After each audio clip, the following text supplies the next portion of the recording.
కాదు, తన దగ్గర అస్మిత ఫోన్ ఉంది కాబట్టి నువ్వే డూ.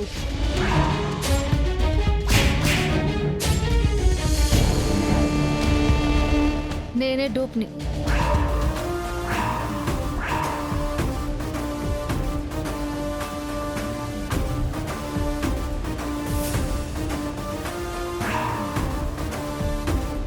వేషాలు వేయడం మీకే కాదు, నేను కూడా వేయగలను. యాక్టింగ్ విషయానికి వస్తే దానికంటే నేను పెద్ద యాక్టర్ని. తప్పుకో.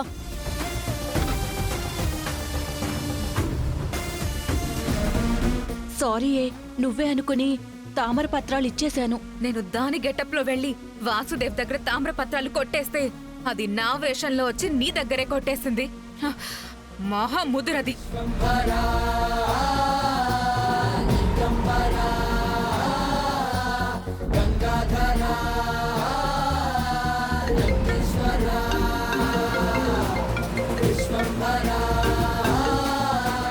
Hello sir. రామా, ఎక్కడున్నావు? చెప్పాను కదా సార్, ముళ్ళుని ముళ్ళుతోనే తీయాలని. నా రూపంలో వెళ్ళి వాసుదేవ్ దగ్గర తామరపత్రాలు తీసుకొచ్చింది. ఇప్పుడు నేను అస్మిత రూపంలో వెళ్ళి దాని ఫ్రెండ్ దగ్గర దాచిపెట్టిన తామరపత్రాలు నేను కొట్టేశాను. ఇప్పుడు అవి నా చేతుల్లోనే ఉన్నాయి సార్. రామా, నువ్వు ఇలా అనుకుంటే అలా సాధించేస్తావే? ఎంతైనా మీ ట్రైనింగ్ కదా సార్. ఈ డైలాగులు చెప్పే నన్ను ఎక్కడికి రానివ్వట్లేదు. అన్ని పనులు ఒక్కదానివే చేసుకుంటున్నావు. కనీసం వాసుదేవ్ దగ్గరికైనా నేను వస్తాను రామా. వద్దు సార్, అక్కడికి కూడా నేను ఒక్కదాన్నే వెళ్ళాలి. మీరు వచ్చారని తెలిస్తే మన ఇద్దరం కలిసి ఏదో ప్లాన్ చేస్తామని వాళ్ళు పాపను ఏదైనా చూసే ప్రమాదం ఉంది. నేను తామరపత్రాలు ఇచ్చేసి పాపను తీసుకొని వస్తాను. ప్రశాంత్ని టెన్షన్ పడద్దని చెప్పండి సార్. సరే రామా, నువ్వు జాగ్రత్త. సరే.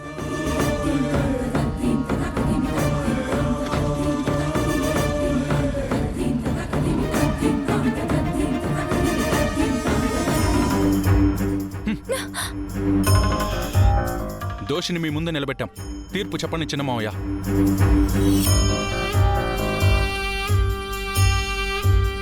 పెళ్లి పేరుతో మా ఇంటికొచ్చి మా అందరినీ మోసం చేసి గొడవలు సృష్టించి భయభ్రాంతులకు గురి చేసింది. జైలు పాలైన చారుకి ఆ జైలు జీవితంలో అయినా మార్పు వస్తుందేమో అనుకుంటే మారకపోగా పగా ప్రతీకారాలతో రగిలిపోతూ మా ఇంటికి మళ్ళీ వచ్చి అదే పెళ్లి పేరుతో తాళి కట్టిన సీను మీద చచ్చేంత ప్రేమ ఉందన్న నెపంతో తన ద్వారానే జాలితో ఈ ఊరిని మా ఇంట్లో వాళ్ళందరినీ నమ్మించి ఇంట్లో ఉండేందుకు ఏర్పాట్లు చేసుకుంది. మా కుటుంబంలోని వ్యక్తి వల్లే తను కళ్ళు పోయాయన్న భావంతో ఇంట్లో వాళ్ళందరూ తన జీవితానికి ఒక దారి చూపించాలని నిర్ణయానికి వచ్చారు. కానీ అదంతా నాటకం అని మాకు తెలియదు. అంతటితో ఆగకుండా సీనుని పెళ్లి చేసుకునే అవకాశం వస్తుందని తన తండ్రిని కూడా చంపడానికి సిద్ధమై ఆ తండ్రి చనిపోయినట్టు నాటకమాడింది.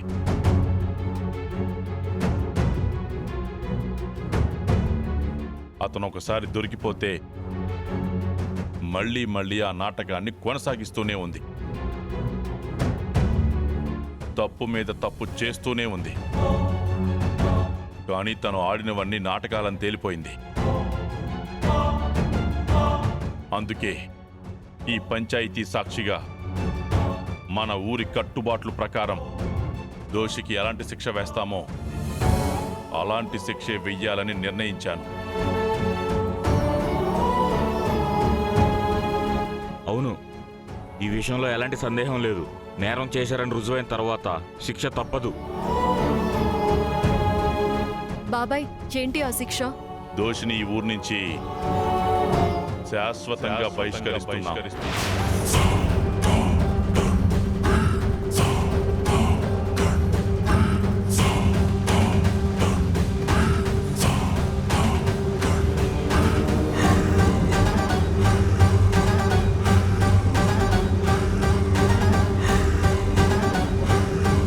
దీని ఆవేశంతో కక్కుర్తితో దాని చేతులు అదే కాల్చుకుంది. దయచేసి నన్ను క్షమించండి. నేనిదంతా చేసింది కేవలం శ్రీనుబాబు మీదున్న ప్రేమతోనే. నా మీద అంత ప్రేముంటే నేను సంసారానికి పనికిరానని తెలిసిన తర్వాత నన్ను వదిలేయాలన్న ఆలోచన ఎందుకు వచ్చింది? అంతటితో ఆగిందా ఏంటి? ఇంట్లో ఉన్న డబ్బు నగలు అన్ని పట్టుకుని పారిపోవాలని మరో గొప్ప ఆలోచన కూడా వచ్చింది.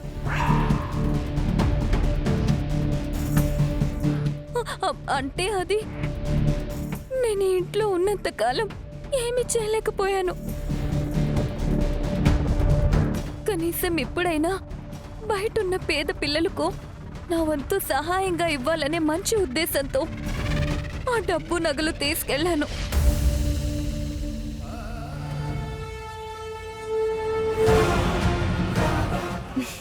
ఇంత సీరియస్ మీటింగ్లో కూడా నువ్వు ఇంత పెద్ద పెద్ద జోకులు వేస్తున్నావంటే నిన్ను అభినందించాల్సిందే.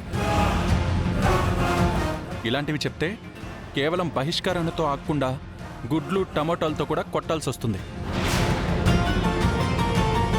వద్దు సీను, స్త్రీలను హింసించడం మన ఊరి సాంప్రదాయం కాదు. ఇంకా మాటలేంటి బాబాయ్? త్వరగా పంపించేయండి. వెళ్ళి ఇళ్ళు వాకిలి శుభ్రం చేసుకోవాలి. తను ఇంట్లో ఉన్నంతకాలం ఇల్లంతా కుళ్ళు కుతంత్రాలతో నింపేసింది కదా. ఇక్కడికి ఏం పని మీద వచ్చింది? ఇక్కడికొచ్చి చేసిందేంటి? ఇప్పుడు సాధించిందేంటి? అనుకున్నదొకటి అయ్యిందొకటి అంటే ఇదే. రాత లేనప్పుడు ఇలాంటి రోత ప్రయత్నాలు చేస్తే బోతలు పెట్టకుండా ఉంటారా? తనకు విధించిన శిక్ష ఈ క్షణం నుంచి అమలు పరుస్తున్నాను. తను కానీ తన కుటుంబ సభ్యులు కానీ ఎవరూ ఈ ఊరి పొలిమేర దాటి రావడానికి వీల్లేదు. అయ్యా, ఈవిడ సంగతి మేము చూసుకుంటాము, మాకు వదిలేయండి.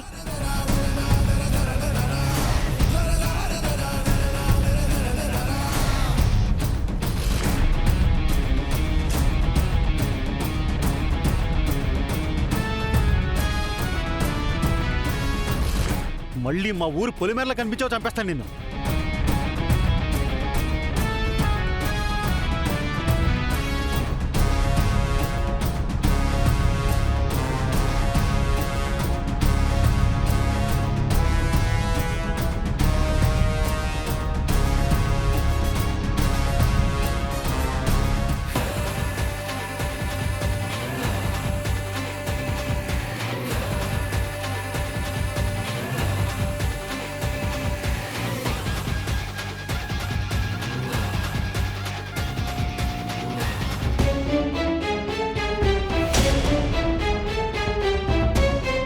ఏ తామ్రపత్రాల కోసమేనన్నా వాడు పాపను కిడ్నాప్ చేసింది. చిన్న బిడ్డ, ఆకలేస్తే అమ్మని పాలు అడగలేని పసిబిడ్డని అడ్డం పెట్టుకుని నన్ను బెదిరిస్తున్నాడు నాన్న. ఇప్పుడు నేను అష్మిత రూపంలో వెళ్ళి ఈ తామ్రపత్రాలని కొట్టుకొచ్చేశాను. వీటి కోసమే వాడు ఎదురు చూస్తున్నాడు. ఇవి వాడి మొహాన కొట్టి పాపని ఎలాగైనా తీసుకొచ్చేస్తాను.